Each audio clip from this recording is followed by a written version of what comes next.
Yes, good morning. Again, Rajiv Sharma, welcome in live knowledge talk to my innovative listeners.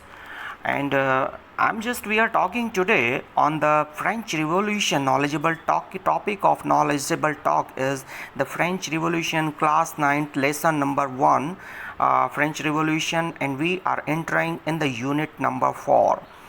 Did women have a revolution? यहाँ हम ये जानते हैं कि जब फ्रांस की क्रांति हो रही थी तो महिलाएं भी इसमें भाग ले रही थी या नहीं, क्या महिलाओं ने इसमें भाग लिया या नहीं. Point number 1. Women had no political right in the pre-revolutionary France. They were considered passive citizen.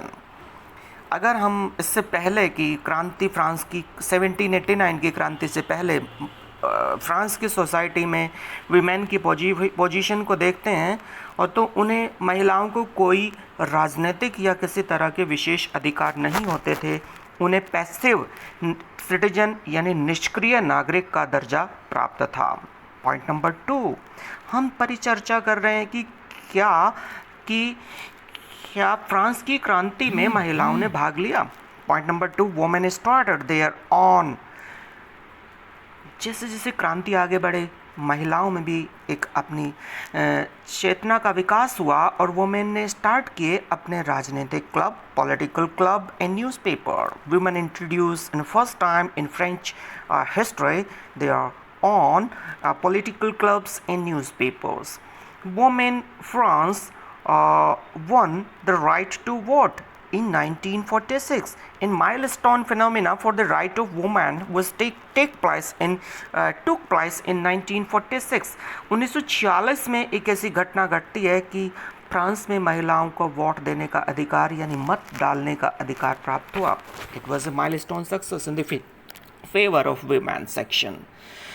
Point number 5, the abolition of slavery, यानी दास प्रथा का अंत हो जाता है.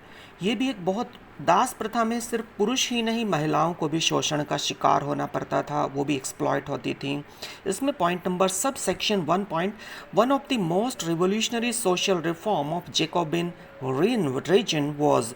जैकोबिन पीरियड का, जैकोबिन की अवधि का एक सबसे शानदार जो सुधार था, रेवोल्यूशनरी, क्रांतिकारी सामाजिक सुधार था, वो था abolition of slavery in French colonies.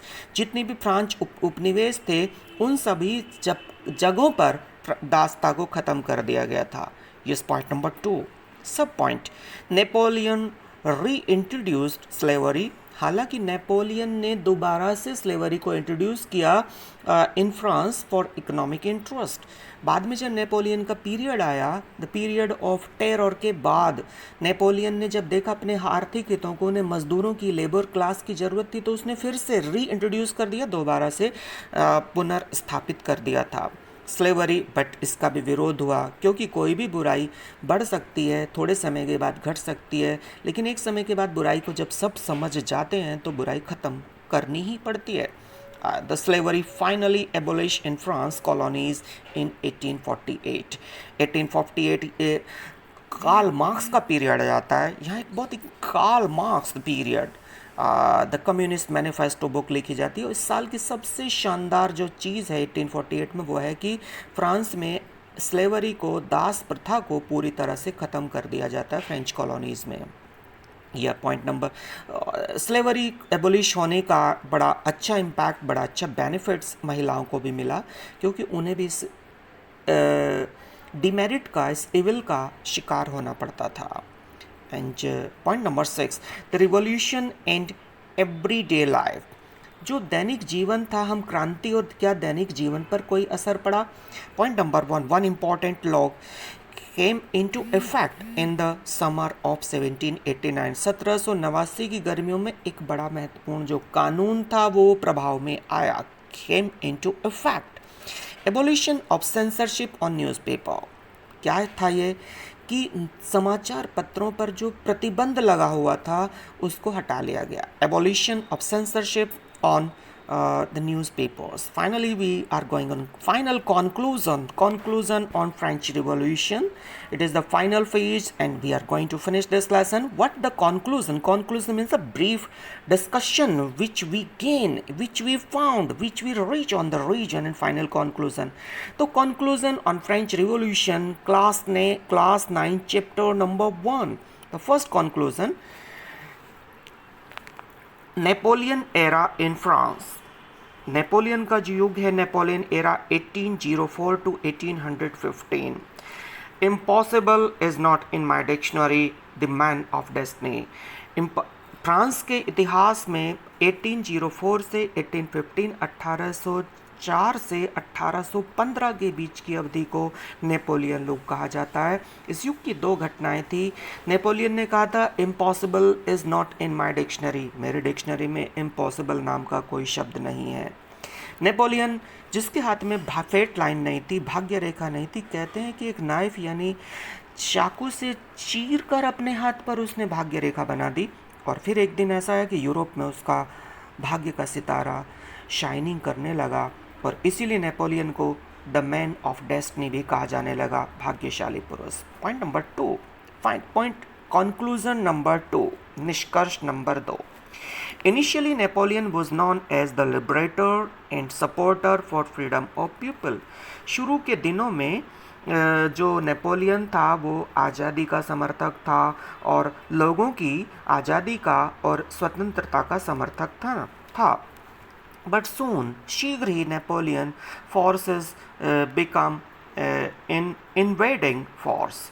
लेकिन शीघ्र ही जो नेपोलियन की सेना थी वो एक आक्रमणकारी सेना में बदल गई. But very soon the Napoleon forces become invading force. And just point number 4, he was finally defeated in Waterloo in 1815 by the British Army and in the command of Sir Eyrecourt. Sir Eyrecourt was a good commander, very efficient commander. और Waterloo के मैदान में कहते हैं कि Spain का नासूर Napoleon के पतन का कारण बना. And Nassau of Spain became the main factor for the responsible for the decline of Napoleon. And in the Battle of Waterloo, Napoleon was finally defeated. और नेपोलियन को गिरफ्तार करके जो एटलांटिक ओशन है, एटलांटिक ओशन में एक Saint Helena island है, बहुत ही लॉनलीस्ट आइलैंड है, इस पर कहा जाता है, उस पर उसे प्रिजन में यानी जेल में कैद करके रखा गया था, जेल में कैद करके रखा गया था. यह point number. Conclusion number 5, the idea of French revolution spread from France in the Europe during 19th century. जो फ्रांस की क्रांति का जो विचार था यानी इक्वालिटी, फ्रीडम एंड फ्रेटर्निटी, वो 19th सेंचुरी में 19वीं शताब्दी में पूरे यूरोप में स्प्रेड होता चला गया, बढ़ता चला गया. Idea of liberty and democratic rights, liberty का विचार और डेमोक्रेटिक राइट्स, संवैधानिक जनतांत्रिक अधिकार, ये बढ़ते चले गए और ये पूरे यूरोप में फैलते चले गए. In final conclusion, I am just conclusion number 6, the 2 Indians who responded to idea coming from revolutionary France. यानी भारत के 2 ऐसे लोग जिन्होंने फ्रांस की क्रांति से इंस्पिरेशन ली, आइडिया लिया और उन्हें भारत में अपनाया. ऐसे 2 लोग थे. इनमें पहला व्यक्ति है टीपू सुल्तान, शेर मैसूर, मैसूर का शेर, मैसूर का शेर टीपू सुल्तान. और दूसरे थे Raja Rammohan Roy, the founder of modern India, the founder of renaissance movement in India. And he was on his recommendation, Sati Pratha become abolished in 1829 by the Anti-Sati Act. Thank you so much. It was the final conclusion on the French Revolution. You can listen my video, you can draw the better conclusion, you reach on the final knowledgeable talk, final knowledgeable result, and gain the very good result in your life in educational exams also. Thank you so much again and again.